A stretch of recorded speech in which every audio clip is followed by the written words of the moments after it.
जय हिंद दोस्तों।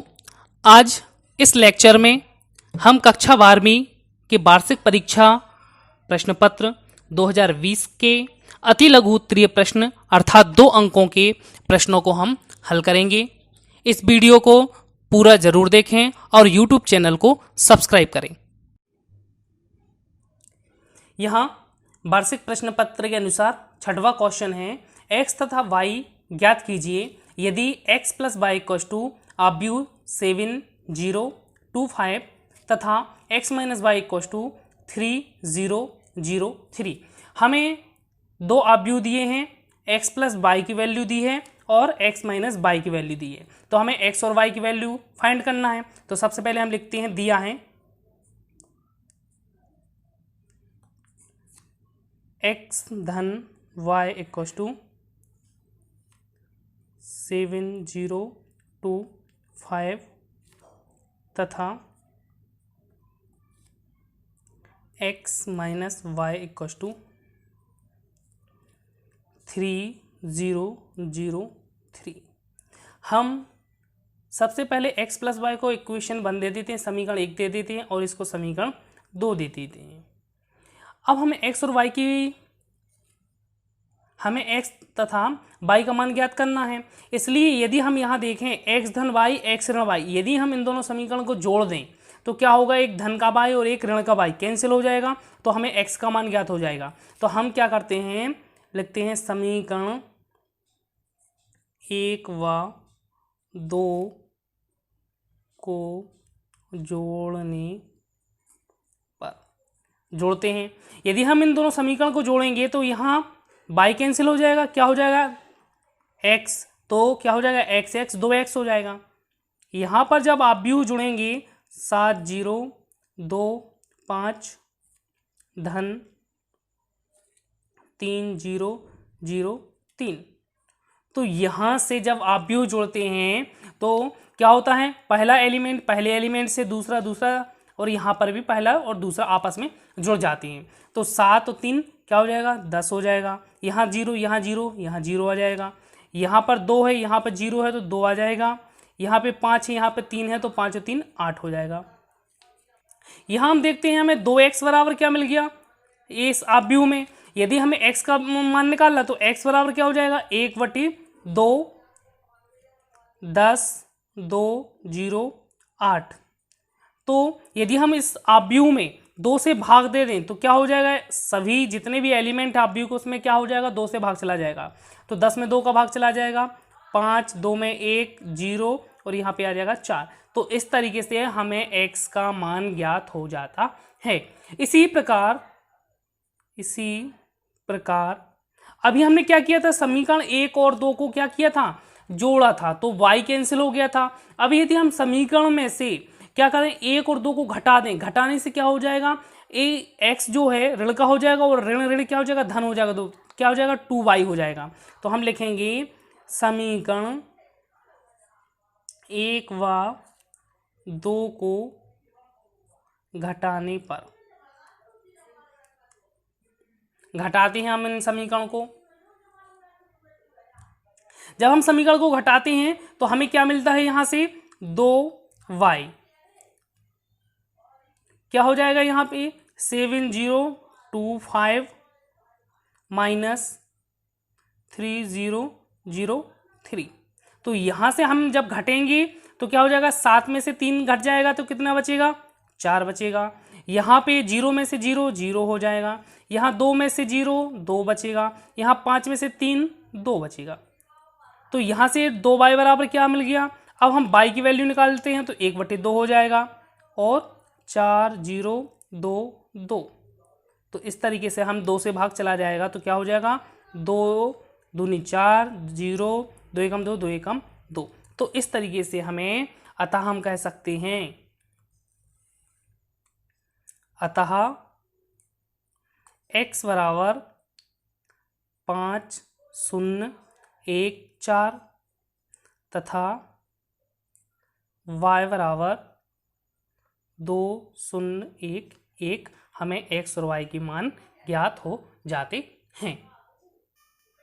यहाँ पर प्रश्न 6 का अथवा हमें दिया गया है, निर्देशित गुणनफल परिकलित कीजिए, मतलब हमें इन दो अवयवों का आपस में क्या करना है, गुणा करना है और हमें इनका गुणनफल ज्ञात करना है। तो यहाँ पर हम देखते हैं जो हमें अवयव दिया गया है ये क्या है, एक स्तंभ अवयव है या पंक्ति अवयव है। तो यह एक क्या है, पंक्ति अवयव है, क्योंकि इसमें कितनी पंक्तियां हैं, 1 2 3। यदि हम स्तंभ की बात करें तो दूसरा अवयव जो है स्तंभ अवयव है। यदि हम इस अवयव की बात करें तो इस अवयव की जो कोटि होगी वो क्या होगी, 3x1 की होगी। और इस अवयव की यदि हम कोटि की बात करें तो क्या होगी, 1x3 का होगा। तो इस तरीके से हमारा जो पहला अवयव है 3x1 का है और दूसरा क्या है 1x3। तो इस तरीके से जो हमें परिणामी अवयव मिलेगा वो क्या होगा, 3x3 का अवयव होगा। तो हम यहां पर ज्ञात करते हैं, यहां 1 2 3 2 3 4 इक्वल्स टू,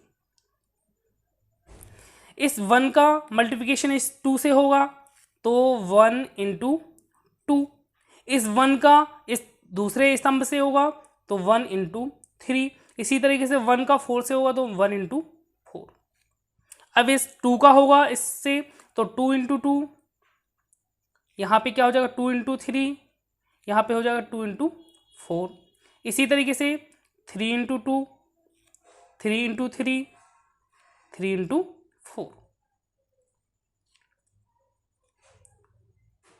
यहाँ पे गुणा हो जाएगा 2 एकम 2, 3 एकम 3, 4 एकम 4, 2 दूनी 4, 3 दूनी 6, 4 दूनी 8, यहाँ पे 3 दूनी 6, 3 त्रिका 9, 4 तिरी 12। तो इस तरीके से हमें इन दोनों अवयवों का गुणा करने पे हमें ये अवयव प्राप्त होता है। यहाँ 7वां प्रश्न दिया है, जांच कीजिए कि क्या f of x equal to X square जहां x बराबर 0 पर संतत है। हमें सिद्ध करना है कि जो f ऑफ x बराबर एक्स स्क्वायर दिया गया है वह x इक्वल टू 0 पर, x की वैल्यू 0 पर वह क्या है, संतत है। तो सबसे पहले हम इसको हल करते हैं। दिया है f of x equal to X square, जब हमें संतत दिखलाना होता है x इक्वल टू 0 पर तो हम इसकी वैल्यू f ऑफ 0 मतलब x की वैल्यू 0 पर f ऑफ x की वैल्यू को हम फाइंड करते हैं। तो इसलिए f of 0 equal to f of 0, यहाँ पर x की वैल्यू 0 रखेंगे, 0 का वर्ग बराबर क्या आ जाएगा, 0 आ जाएगा। तथा संतत बतलाने के लिए हम क्या करते हैं, x इक्वल टू 0 पर f ऑफ x का मान निकालते हैं तथा x इक्वल टू 0 पर x टेंस टू 0 पर हम इसकी लिमिट वैल्यू भी फाइंड करते हैं। तो limit of x tends to 0 f of x की वैल्यू फाइंड करते हैं। तो यहाँ से हम देखते हैं limit x tends to 0 f of x की वैल्यू क्या है, एक्स स्क्वायर। तो यहाँ पर हम लिमिट को जब सॉल्व करेंगे तो क्या आ जाएगा, x की वैल्यू 0 है तो क्या होगा, 0 का स्क्वायर, 0 का स्क्वायर क्या आ जाएगा, 0 आ जाएगा। इसलिए हमने क्या देखा कि f ऑफ 0 की वैल्यू जो है 0 है और limit x tends to 0 of f of x की वैल्यू भी क्या है, 0 है।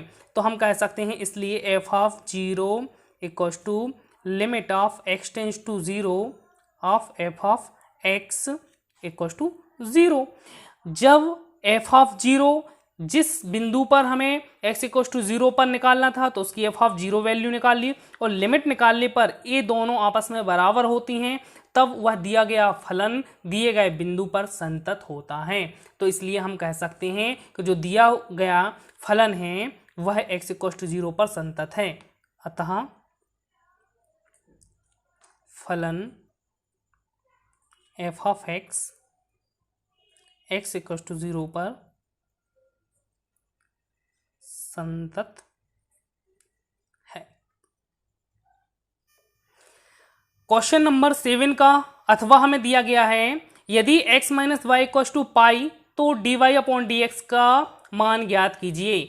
हमें इसका डिफरेंशिएशन करना है x के सापेक्ष और हमें dy अपॉन डी एक्स की वैल्यू फाइंड करना है। तो यहां पर चूंकि हम लिखेंगे दिया है x minus y equal to pi, हमें x के सापेक्ष क्या करना है, इसका अवकलन करना है। तो लिखते हैं x के सापेक्ष अवकलन करने पर, करते हैं हमें x के सापेक्ष। तो x के सापेक्ष जब x का होगा तो क्या हो जाएगा, 1 हो जाएगा, और y का होगा तो क्या हो जाएगा, dy/dx। और यदि हम पाई का करेंगे, चूंकि पाई क्या है, एक अचर है, और अचर का जब अवकलन करते हैं तो क्या होता है, वो 0 हो जाता है। अब हम क्या करें, dy/dx का पक्षांतर करते हैं, ऋण का है धन का हो जाएगा, तो 1 = dy/dx। तो इस तरीके से हमें dy/dx की वैल्यू 1 प्राप्त हो जाती है, अर्थात dy/dx का मान 1 हमें मिल जाता है। क्वेश्चन 8 है, यहाँ पर प्रश्न 8 है, मान ज्ञात कीजिए integration of sine into ten inverse X upon 1 + x² into dx। तो हमें इसका समाकलन करना है, इंटीग्रेशन करना है। तो यहाँ पर लिखते हैं, दिया है I बराबर sine tan inverse X upon 1 + x² into dx। यहाँ पर हम मान लेते हैं, माना जो थीटा की वैल्यू दी गई है टेन इनवर्स एक्स, इसको हम t मान लेते हैं। तो इसका हम डिफरेंशिएशन करेंगे, तो टेन इनवर्स एक्स का डिफरेंशिएशन क्या होता है, 1/1 + x² इंटू dx बराबर क्या हो जाएगा, इसका dt हो जाएगा, x के सापेक्ष किया है क्योंकि। तो इस तरीके से हमें 1/1 + x² dx का मान क्या मिल गया, dt मिल गया। तो हम यहाँ इंटीग्रेशन से देख सकते हैं, इसलिए I बराबर यहाँ पे क्या है, साइन, और हमने टेन इनवर्स को क्या माना है, टेन इनवर्स एक्स को t माना है, तो साइन t। और क्या है यहाँ पे dx अपॉन 1 + x² की वैल्यू क्या है, dt, तो क्या आ जाएगा dt। तो इस तरीके से हम यदि साइन t का समाकलन करते हैं तो क्या मिलता है हमें, -cos t। और समाकलन किया है, ये क्या निश्चित समाकलन नहीं, अनिश्चित समाकलन है, इसलिए एक कोफिशिएंट आ जाएगा, अचर आ जाएगा c। तो इस तरीके से -cos t का मान रख देंगे टेन इनवर्स x + c। तो हमें क्या मिल जाएगा, समाकलन जो है, इसलिए हम कह सकते हैं sine of tan inverse x upon 1 + x² into dx = -cos tan inverse x + c।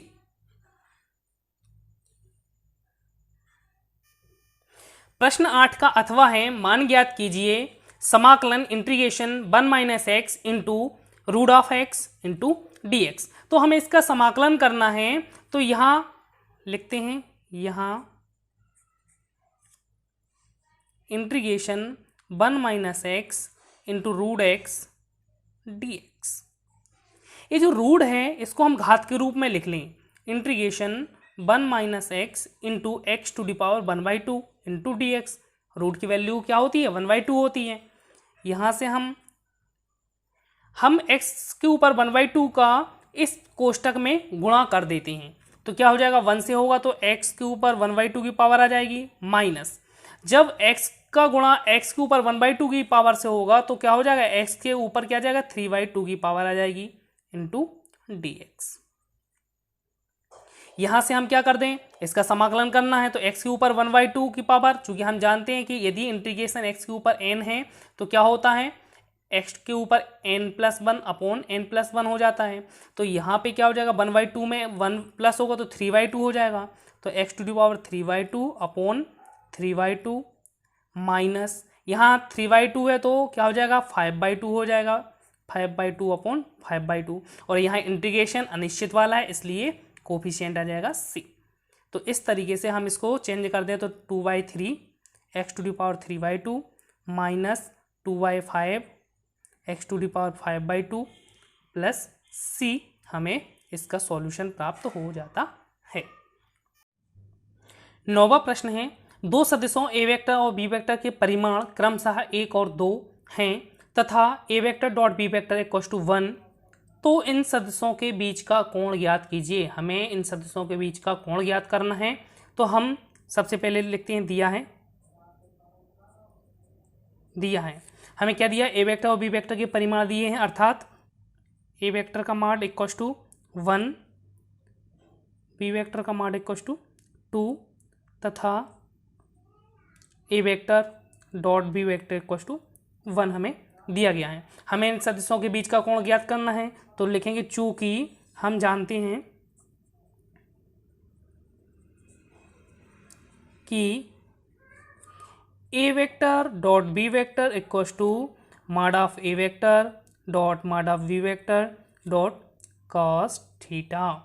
तो A vector dot B vector की वैल्यू 1 है, मॉड ऑफ ए की 1 इंटू 2 कॉस थीटा।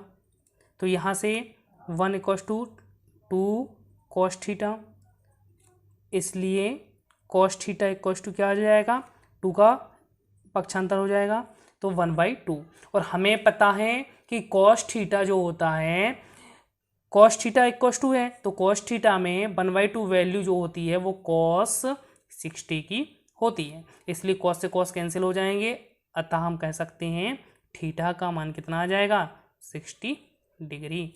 यही हमें ज्ञात करना था। हमें क्वेश्चन 9 का अथवा में दिया है सदिश A vector equal to I vector minus 2j vector के अनुदिश एक ऐसा सदिश ज्ञात कीजिए जिसका परिमाण 7 इकाई है। तो हमें ऐसा सदिश ज्ञात करना है जिसका परिमाण क्या है, 7 इकाई। तो सबसे पहले हम लिखते हैं दिया है A vector equal to I cap minus 2j cap, और हमें क्या दिया है, अब क्या करना है, इस ए वेक्टर के अनुदिश सदिश ज्ञात करना है। तो हम लिखेंगे सदिश ए वेक्टर की अनुदिश मात्रक सदिश क्या होता है, तो ए वेक्टर इक्वल टू होता है A vector upon mod of A vector.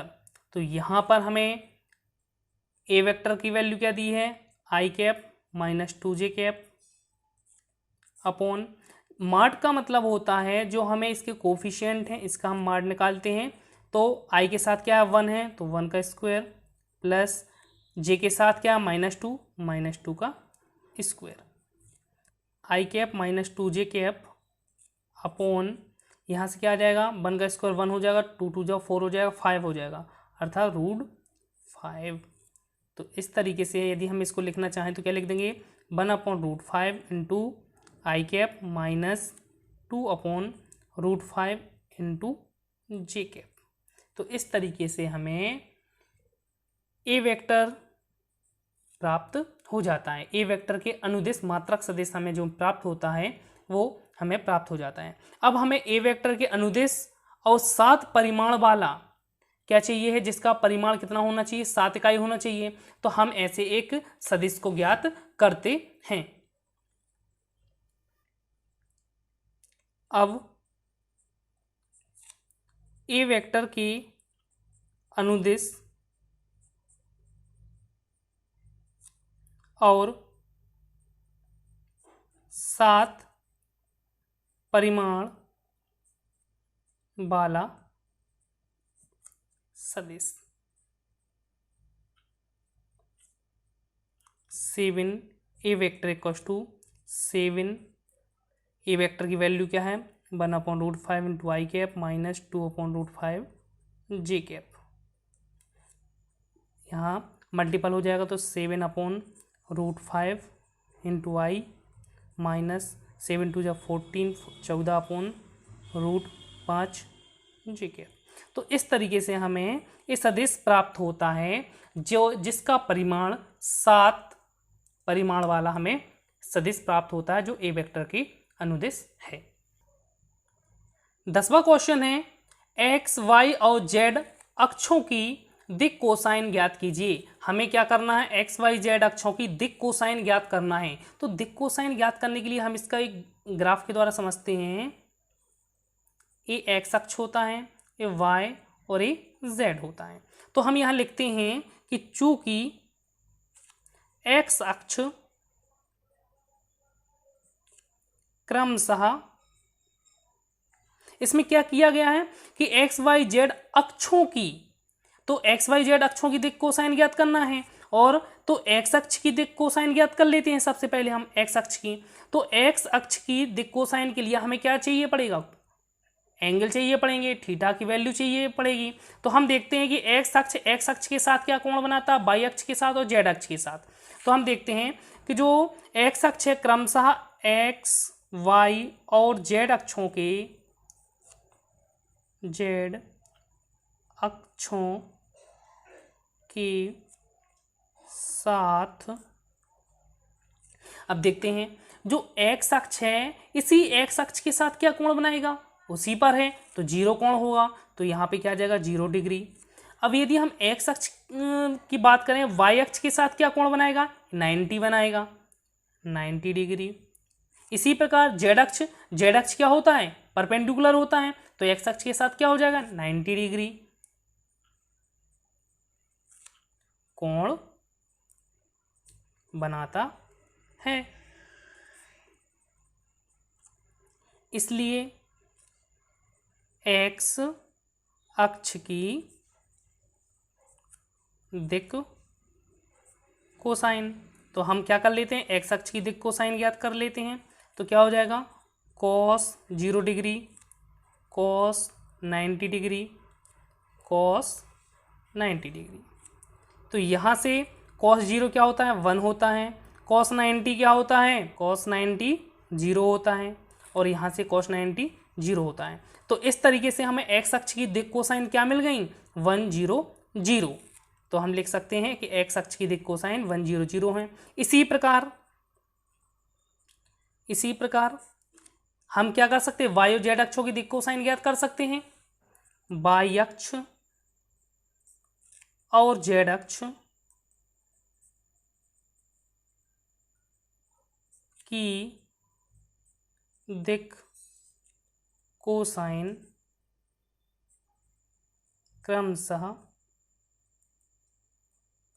अब देखते हैं कि जो वाई अक्ष होगा वाई अक्ष से क्या बनेगा 0 डिग्री बनाएगा, लेकिन एक्स अक्ष के साथ 90 और इसके साथ क्या होगा 90 बनाएगा। ठीक है, तो यहाँ पर एक्स अक्ष के साथ वो क्या करेगा 90 बनाएगा, तो 90 बनाएगा तो क्या हो जाएगी उसकी वैल्यू 0 हो जाएगी। लेकिन यदि वो वाई अक्ष के साथ बनाएगा 0, और 0 डिग्री में क्या होता है 1 होता है, और वो 90 0, तथा जेड अक्ष की बात करें तो जेड अक्ष एक्स अक्ष के साथ 90 बनाएगा, 90 बनाने पर 0 आएगा, वाई अक्ष के साथ 90 बनाएगा 0 आएगा, और स्वयं के साथ 0 डिग्री बनाएगा तो cos 0 क्या हो जाएगा 1 हो जाएगा। तो इस तरीके से हम कह सकते हैं कि हमें एक्स वाई जेड अक्षों की दिक् कोसाइन प्राप्त हो जाती है। यहाँ प्रश्न 10 का अथवा हमें दिया गया है, बिंदु 1 2 3 से गुजरने वाली रेखा का समीकरण ज्ञात कीजिए जो सदिश 3i cap plus 2j cap minus 2k cap के समांतर है। तो हमें एक ऐसा रेखा का समीकरण ज्ञात करना है जो एक बिंदु से होके जाती है तथा एक सदिश के कैसे है समांतर है। तो सबसे पहले हम देखते हैं कि यहाँ दिया क्या गया है, यहाँ जो दिया गया बिंदु होता है उसको हम एक वेक्टर मान लेते हैं। तो यहाँ से जो दिया गया बिंदु है 1 2 3 है, और 1 2 3 को जब हम सदिश के रूप में लिखते हैं तो क्या आ जाएगा i cap plus 2j cap plus 3k cap, तथा यहाँ पर जो जिस सदिश के समांतर होती है वह सदिश जो होता है वो बी वेक्टर कहलाता है। तो यहाँ पर क्या हो जाएगा बी वेक्टर इक्वल टू क्या हो जाएगा 3i cap plus 2j cap minus 2k cap. अब हमें क्या निकालना है कि ए वेक्टर से गुजरने वाली, मतलब इस बिंदु से होकर गुजरने वाली रेखा का समीकरण ज्ञात करना है जो इस बी वेक्टर के क्या है समांतर है। तो हम लिखते हैं इसलिए रेखा का समीकरण, रेखा का समीकरण क्या होता है हम चूंकि जानते हैं a प्लस लैम्डा बी, तो a plus lambda B equal to R vector. तो आर वेक्टर जो रेखा का समीकरण होगा वो क्या होगा a vector plus lambda B vector. तो इसलिए आर वेक्टर बराबर क्या हो जाएगा, a वेक्टर का मान क्या है i cap plus 2j cap plus 3 K cap plus lambda, B vector की value 3i cap plus 2j cap minus 2 K cap. तो इस तरीके से हमें क्या मिल जाता है, एक सदिश समीकरण मिल जाता है रेखा